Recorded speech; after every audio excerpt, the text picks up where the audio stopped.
Bismillahirrahmanirrahim. Assalamualaikum warahmatullahi wabarakatuh. Masih bersama belajar dari guru. Hari ini kita akan mempelajari tentang indahnya kehidupan bermakna.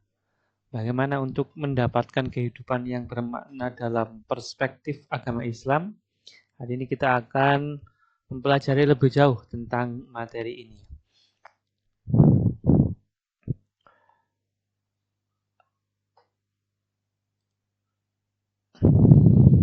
Tujuan pembelajaran pada hari ini kita akan mempunyai beberapa tujuan ya.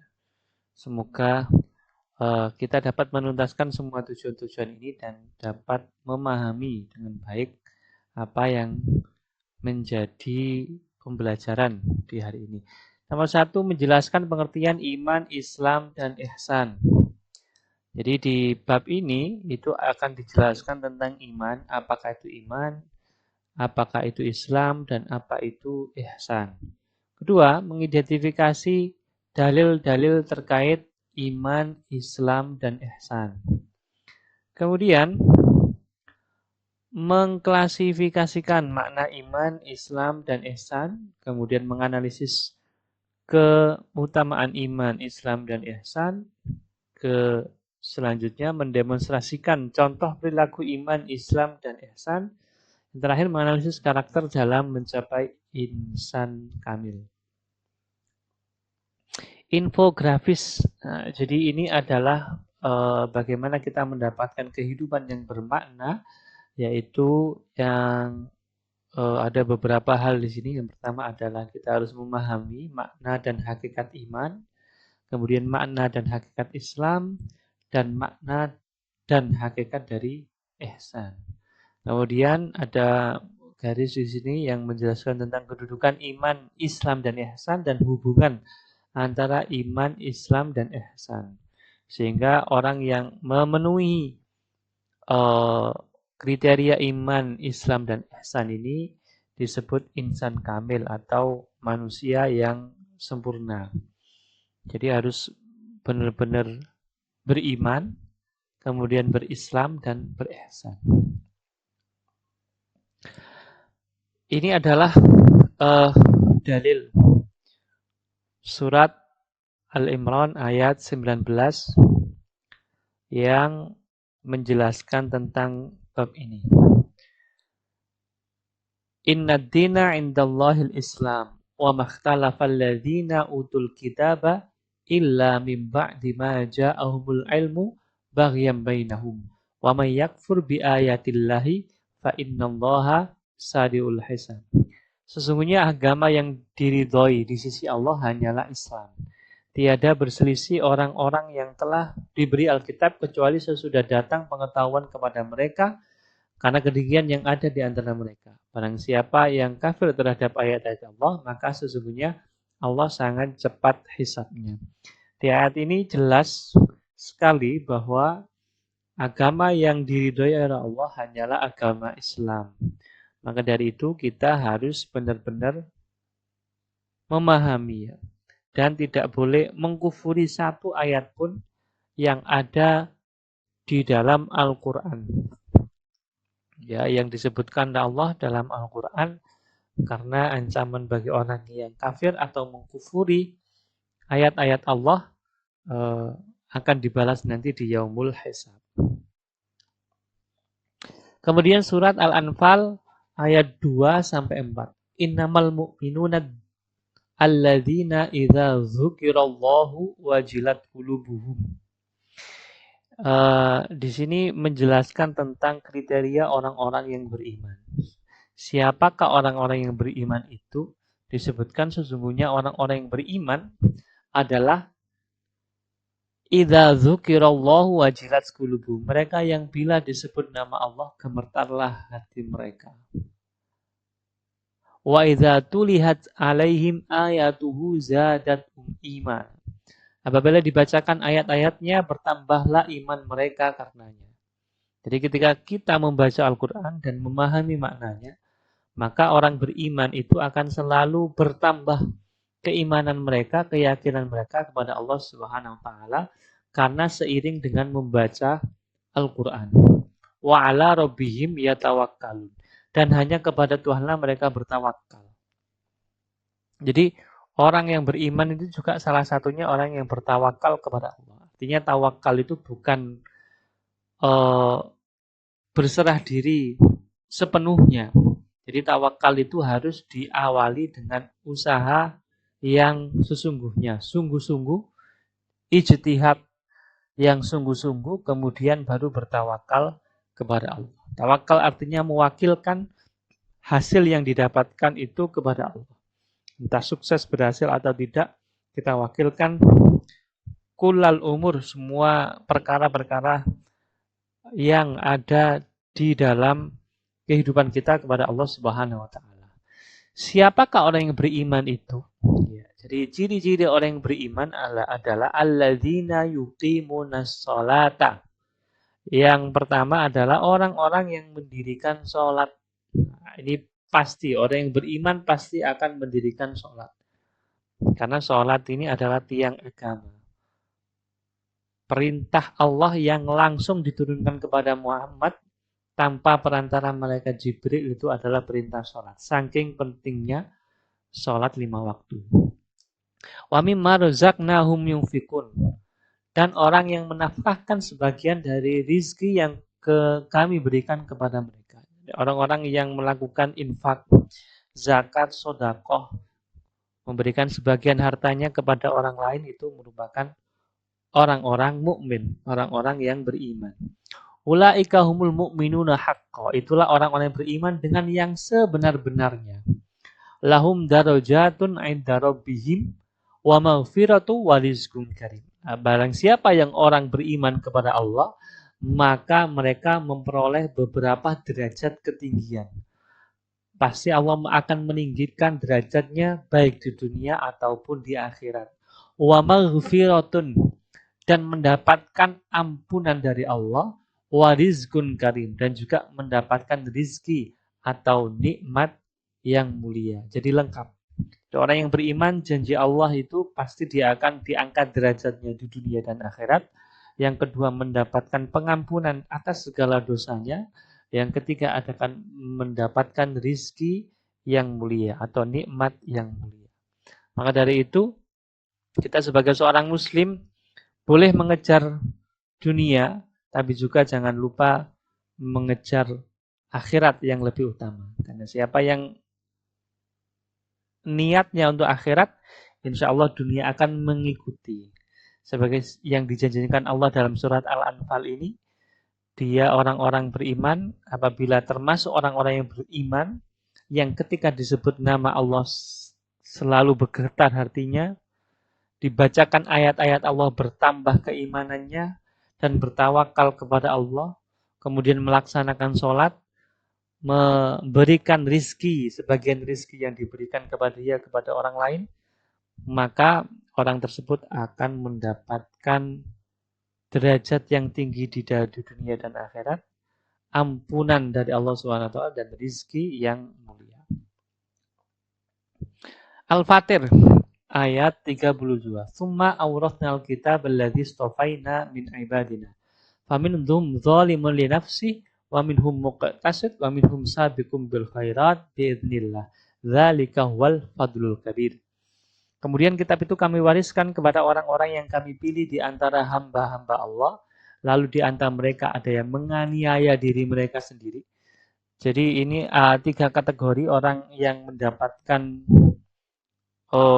kitab yang didakwakan oleh Rasulullah itu ada 3 orang, ada jenis orang. Yang pertama, zalimun li nafsi, orang yang zalim kepada dirinya sendiri. Jadi orang ini ketika mendapatkan kitab-kitab Allah, mendapatkan ayat-ayat yang diturunkan oleh Allah, dia zalimun li nafsi, tidak mau menjalankan apa yang tertulis dalam kitab Allah. Maka dia termasuk orang yang mendolimi dirinya sendiri. Karena apa? Karena mereka akan mendapatkan balasannya di akhirat. Ya, sama saja misalkan tidak melaksanakan sholat. Itu sebenarnya bukan hanya dia melanggar syariat Allah, tapi juga dia zalim kepada dirinya sendiri. Karena di akhirat nanti akan mendapatkan balasan yang setara dengan apa yang dikerjakan. Wa minhum muqtasid, ada orang yang pertengahan. Jadi kadang berbuat maksiat, kadang melaksanakan perintah. Kadang sholat, kadang juga menggunjing orang lain. Kadang zakat, tapi kadang juga melakukan fitnah kepada orang lain. Ini orang-orang yang muqtasid. Wa minhum sabiqun bil khairat. Di antara mereka ada yang pula yang lebih dahulu berbuat kebaikan dengan izin Allah. Dan orang-orang yang bermusabaqah, berkompetisi dalam kebaikan atas izin Allah. Dzalikal wal fadlul kabir. Yang demikian itu adalah karunia yang amat besar. Jadi apabila kita termasuk orang-orang yang sabiqun bil khairat, berlomba-lomba dalam kebaikan, maka kita akan mendapatkan fadl atau karunia yang amat besar dari Allah Subhanahu wa taala. Kemudian memaknai iman, Islam dan ihsan. Jadi iman, Islam dan ihsan ini saling terkait satu sama lain. Ketiganya adalah satu kesatuan, kesempurnaan dalam keberislaman seseorang. Jadi orang yang beriman itu seharusnya juga Islam, orang yang berislam juga harus berihsan. Apa itu? Nah, kita akan bahas di sini. Sekarang kita bahas iman terlebih dahulu. Iman itu artinya keyakinan dalam hati, diucapkan dengan lisan, diamalkan dengan anggota badan tanpa ada keraguan sedikit pun. Jadi iman itu tasdikun bil qalbi, meyakini dalam hati, wa qaulun bil lisan, mengucapkan dengan lisan, wa takrirun bin arkan, dan mengerjakan dengan anggota badan. Jadi harus selaras antara hati, ucapan, dan perbuatan. Itu dikatakan iman. Iman dalam agama Islam artinya meyakini adanya wujud Allah, para malaikat, kitabnya, para rasulnya, hari terjadinya kiamat, serta qadarnya. Jadi ini adalah rukun iman yang disebutkan di dalam Al-Quran dan hadis ya. Iman artinya keyakinan dalam hati, diucapkan dengan lisan dan diamalkan dengan anggota badan tanpa ada keraguan sedikit pun. Iman dalam agama Islam artinya meyakini adanya wujud Allah SWT, malaikat kitabnya, dan qadar. Hakikat iman. Pertama, iman itu bersifat abstrak. Jadi tidak bisa diukur kadar keimanan seseorang. Karena iman itu berada di dalam hati. Jadi kita tidak boleh menjustifikasi, oh imanmu kurang, oh imanmu berlebih-lebih. Nah, itu tidak bisa. Karena yang tahu kadar keimanan seorang adalah dirinya sendiri dan Allah Subhanahu wa ta'ala. Kemudian, kedua, iman bersifat fluktuatif. Nah, naik turun. Al-imanu yazad wa yanqus. Bertambah dan berkurang. Yazdadu bil ta'ah, bertambah karena melaksanakan ketaatan, dan wa yanqusu bil maksiyah, dan berkurang karena melakukan kemaksiatan. Jadi keyakinan kepada Allah itu akan semakin bertambah kalau kita sering melaksanakan perintah-perintahnya. Membaca Al-Quran. Sering kita membaca Al-Quran, maka keimanan kita akan bertambah kepada Allah. Melaksanakan sholat, melakukan zakat, dan lain sebagainya. Begitu juga sebaliknya, apabila kita melakukan kemaksiatan, maka iman akan semakin turun, semakin berkurang. Yang ketiga, iman itu mempunyai tingkatan. Tingkat dan kadar keimanan dalam hati orang beriman itu berbeda, tidak sama. Ada yang kuat, ada yang sedang, ada yang lemah imannya. Nah, sekarang kita ke Islam ya. Jadi orang yang beriman itu disebut mukmin, kalau orang Islam itu disebut muslim. Islam menurut bahasa berasal dari kata aslama yuslimu Islam, tunduk dan patuh, berserah diri, keselamatan, kedamaian, dan kemurnian. Secara terminologi menurut istilah, Islam adalah agama yang diturunkan oleh Allah Subhanahu wa taala kepada Nabi Muhammad dengan perantara malaikat Jibril untuk seluruh umat manusia, untuk keselamatan di dunia dan di akhirat dengan melaksanakan semua perintahnya dan menjauhi larangannya. Jadi yang membedakan Islam itu untuk seluruh umat manusia. Beda dengan nabi-nabi sebelumnya yang diturunkan hanya kepada umatnya saja. Contoh Nabi Musa itu hanya diturunkan kepada Bani Israel. Kalau Islam jelas ya rahmatan lil alamin untuk seluruh umat manusia. Orang Islam disebut muslim, orang iman beriman disebut mukmin. Selanjutnya rukun Islam. Nah, tadi di sebelumnya ada rukun iman ada 6, sekarang rukun Islam.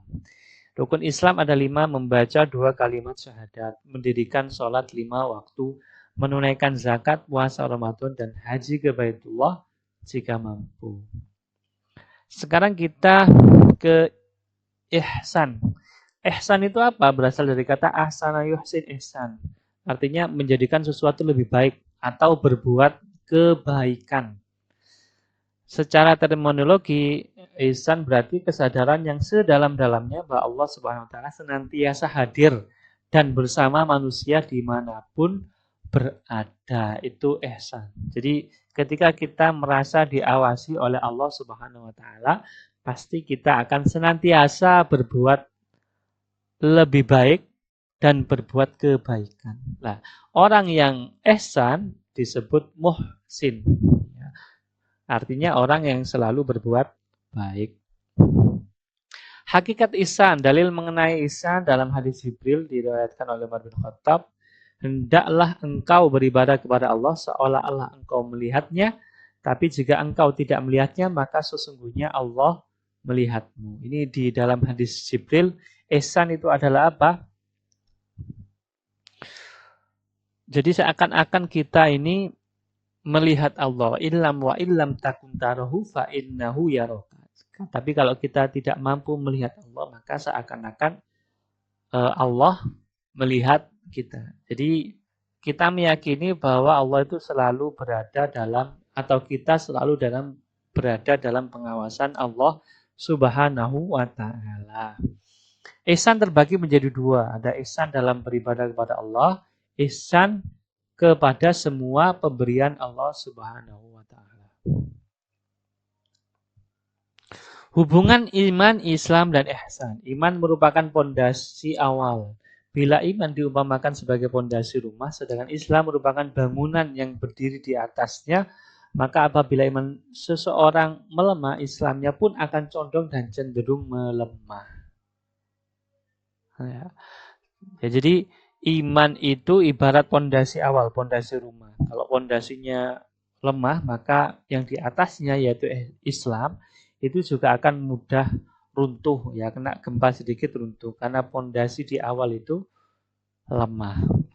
3 macam orang yang mengamalkan ajaran Islam. Jadi yang pertama tadi yang disebutkan dalam Al-Quran yang kami jelaskan, zalim kepada dirinya sendiri, yaitu orang-orang yang selalu melakukan maksiat, orang pertengahan, kadang taat, kadang maksiat, orang yang ketiga adalah orang-orang yang berlomba dalam kebaikan. Sabiqun bil khairat. Urgensi iman, Islam, dan ihsan dalam membentuk karakter manusia. Untuk menapaki jalan insan kamil atau manusia yang sempurna, terlebih dahulu kita perlu mengingat kembali tentang 4 unsur manusia, yaitu jasad atau raga, hati, roh, dan rasa. Keempat manusia harus difungsikan untuk menjalankan kehendak Allah Subhanahu wa taala. Hati nurani harus dijadikan rajanya dengan cara selalu mengingat Sang Pencipta alam semesta. Jadi kalau kita menjadikan hati kita ini sebagai kontrol, ya. Kalau dalam bahasa Arabnya itu dhamir, hati kecil. Jadi setiap manusia itu ada yang namanya dhamir. Hati kecil manusia tidak mungkin akan berbohong. Ketika orang pertama kali mencuri, di dalam hatinya itu pasti terbesit, oh ini perbuatan yang jelek. Kemudian dia tetap melakukan itu. Diulang, artinya kemudian hatinya menjadi mati, hatinya menjadi hitam, sehingga ketika melakukan pencurian sudah tidak ada rasa itu lagi.